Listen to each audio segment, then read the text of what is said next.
Assalamu alaikum. Welcome to the channel and welcome to the new topic of public health.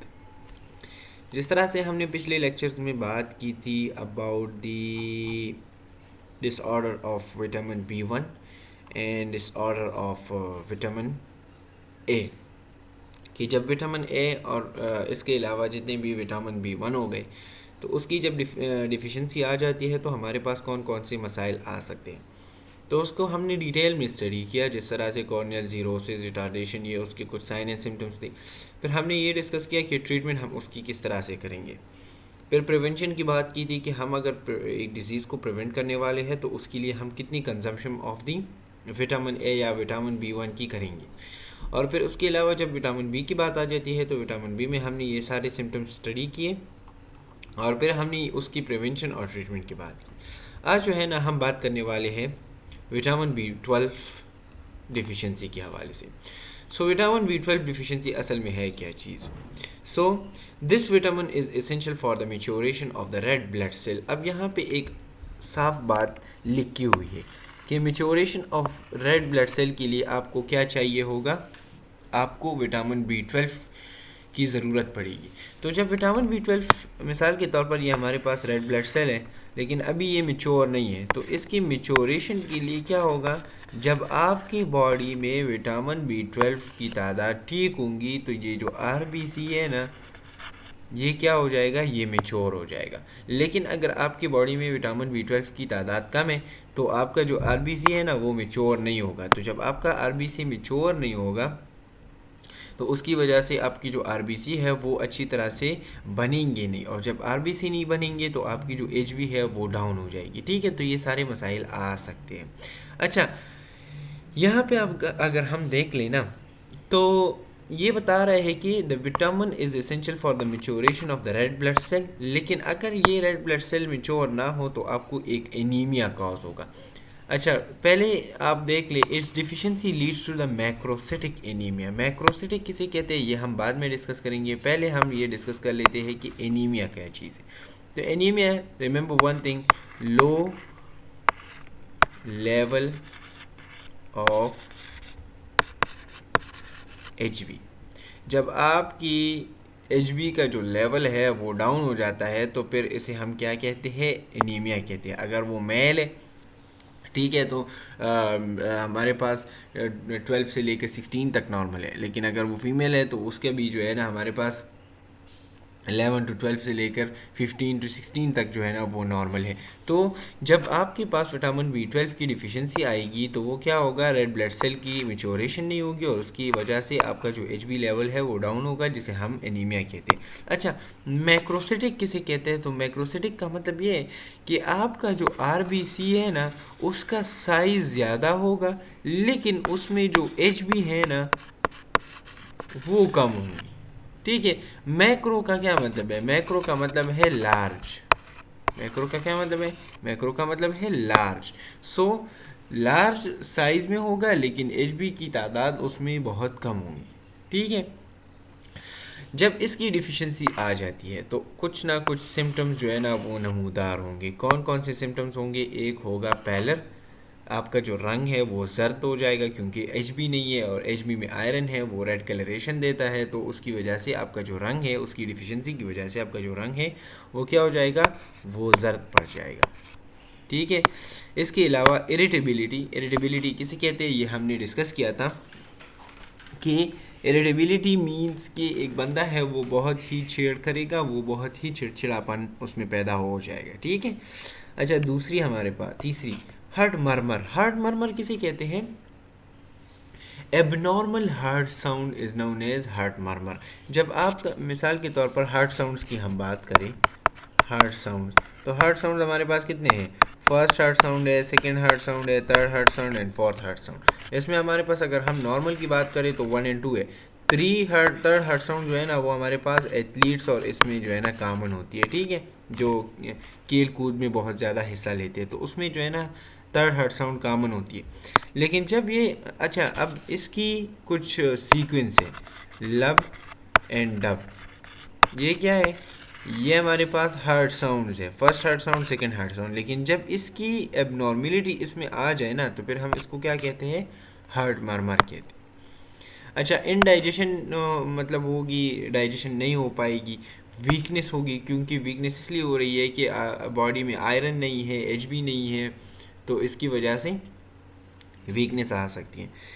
एक most important is fissure at the angle of the mouth. ये हमारा जो angle of the mouth है ना, ये जो lips है, इसके जो साइड बाय साइड ये एंगल्स है, ठीक है, तो इसमें छाले पड़ जाते हैं। आपने देखा होगा हमारे मुंह में छाले पड़ जाते हैं, तो ये किस वजह से हो सकते हैं? ये विटामिन B12 डिफिशिएंसी की वजह से हो सकती है, ठीक है। तो फिशर्स किसे कहते हैं? फिशर्स हम कहते हैं कट्स को, ठीक है। इस तरह की जो स्मॉल कट्स होते हैं, आपने सुना होगा लंग्स में भी हमारे पास क्या प्रेजेंट है?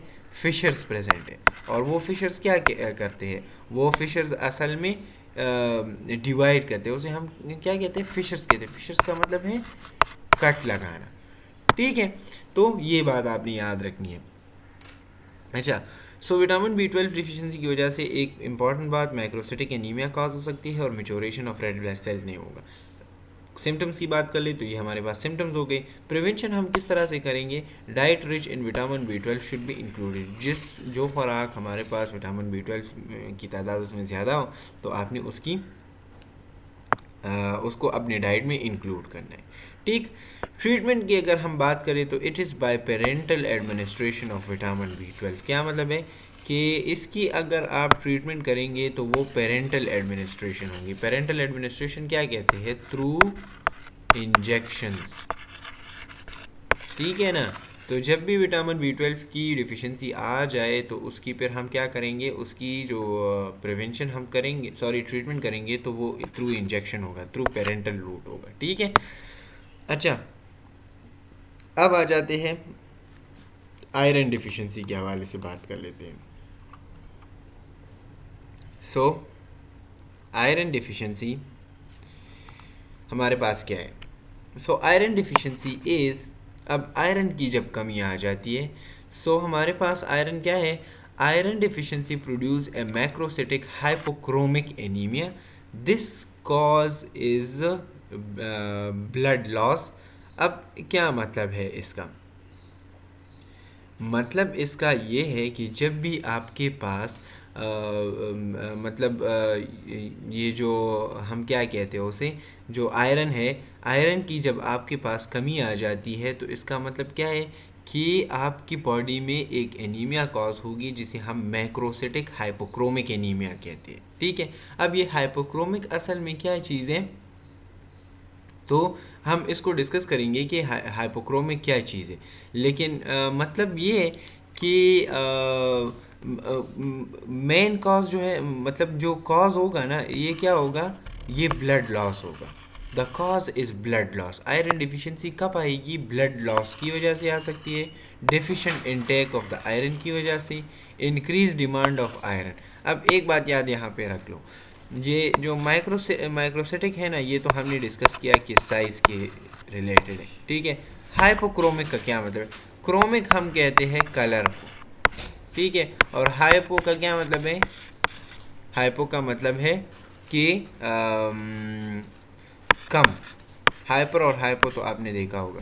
और एनीमिया का क्या मतलब है? कि एनीमिया में आपका जो एचबी है वो डाउन हो जाता है। तो मतलब यहाँ पे क्या है कि जो आपके रेड ब्लड सेल्स है ना, उसका जो कलर है वो क्या हो जाता है? वो पेलर हो जाता है। पेलर, पेलर का क्या मतलब है? कि वो जर्द हो जाता है, उसकी जो कलर है वो जर्द हो जाती है। क्यों? अब मैं यहाँ पे एग्जांपल दे रहा हूँ। मिसाल के तौर पर एक है, उसमें आयरन की तादाद बिल्कुल ठीक है, तो जब आयरन की तादाद ठीक है तो उसका कलर क्या होगा? उसका कलर रेड होगा। लेकिन एक दूसरा है और उसमें आयरन की तादाद जो है ना वो कम है, तो उसको क्या होगा? उसको जो उसका आरबीसी है ना, उसका आरबीसी जो है उसका कलर पेलर हो जाएगा, ठीक है। तो माइक्रोसिटिक मतलब क्या है? कि साइज़ ज़्यादा होगा, साइज़ ज़्यादा होगा, कलर जो है ना वो पेलर होगा, और एनीमिया का मतलब क्या है? कि एचबी लेवल डाउन होगा। अच्छा, ये आयरन डिफिशिएंसी कब आ सकती है? जब आपसे कोई ब्लड लॉस हो, आप आयरन की इंटेक ना करें, या आपकी बॉडी में आयरन की डिमांड ज़्यादा हो। मिसाल के तौर पर जो प्रेगनेंसी रिलेटेड होते हैं, तो प्रेगनेंसी में आपको आयरन की ज़रूरत पड़ती है, तो फिर भी ये आपको हो सकता है, क्योंकि वहाँ पे डिमांड ज़्यादा है, आपकी बॉडी डिमांड कर रही है कि मुझे आयरन की ज़रूरत है। क्लियर है।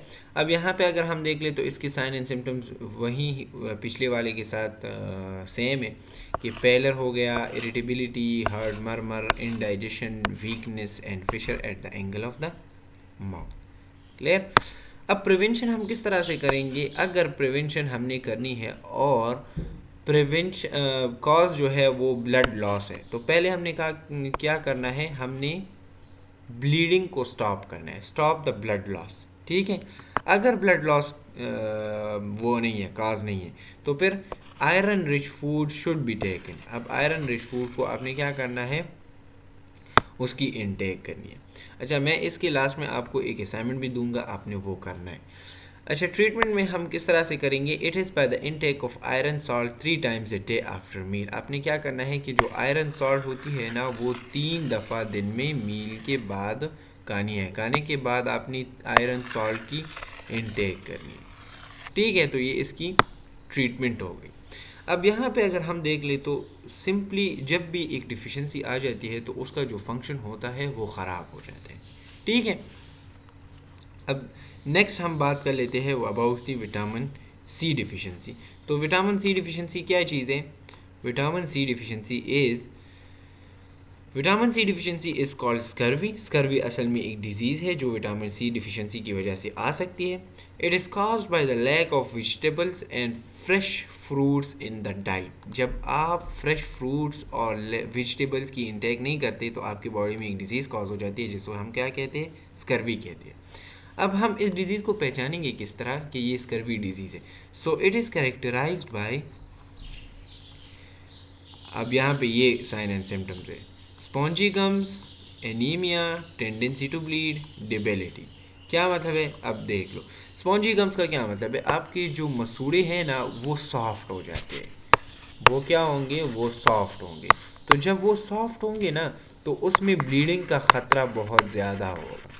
आपने देखा होगा ना, जब आपकी जो मसूड़ी है वो सॉफ्ट हो जाते हैं तो जब भी अगर आपके दांत उसके साथ लग रहे हैं या आपका जो मुंह है वो उसके साथ लग रहा है तो उसमें क्या हो जाती है? ब्लीडिंग कॉज हो जाती है।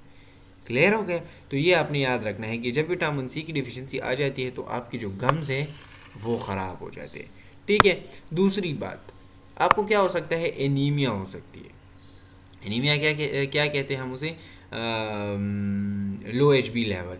अब एनीमिया क्यों होगा? इसका भी एक मैकेनिज़्म है और वो मैकेनिज़्म क्या है कि tendency to bleed. Tendency to bleed क्या मतलब है कि जब आपकी बॉडी में विटामिन सी की तादाद कम होगी तो अगर ब्लीडिंग स्टार्ट हो गई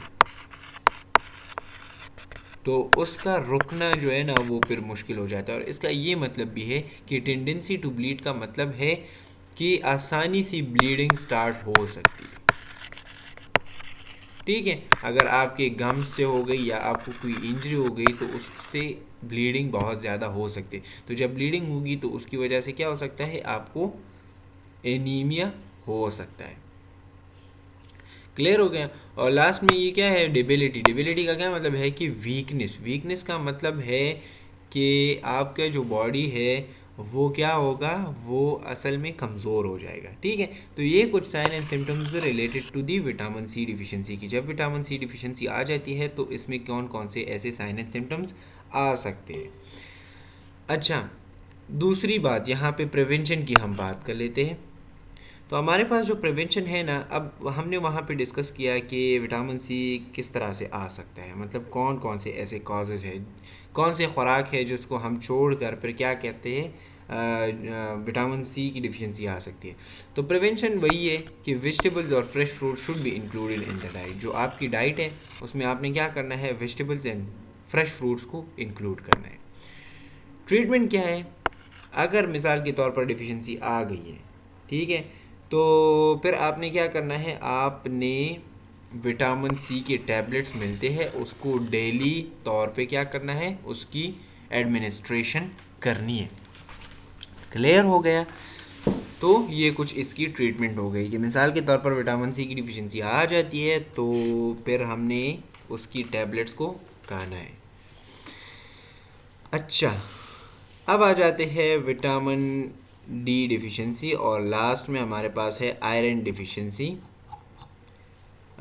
डिसऑर्डर। अच्छा, इस वाले को हम लास्ट में डिस्कस करेंगे, नेक्स्ट टॉपिक में डिस्कस करेंगे, नेक्स्ट लेक्चर में डिस्कस करेंगे, ठीक है, सेपरेटली, क्योंकि विटामिन डी और आयरन डिफिशिएंसी में बहुत ज़्यादा डिस्कशन है, ठीक है। और इंशाल्लाह अब तक जितने भी हमने स्टडी किए हैं, इसमें आपकी असाइनमेंट ये है कि आपने ये देखना है कि जो हमारे पास है विटामिन, एक मिनट, विटामिन क्या है, विटामिन बी 12, तो कौन कौन से ऐसे खुराक है जिसमें जो है ना विटामिन बी 12 की तादाद वो क्या होती है, ज़्यादा होती है, ठीक है। तो ये आपने देखना है, जितने भी खुराक हमने यहाँ पे मेंशन किए, मिसाल के तौर पर आयरन रिच फूड कौन कौन से, ठीक है, आयरन रिच फूड हमारे पास कौन कौन से, तो ये आपने देखना है, ठीक हो गया।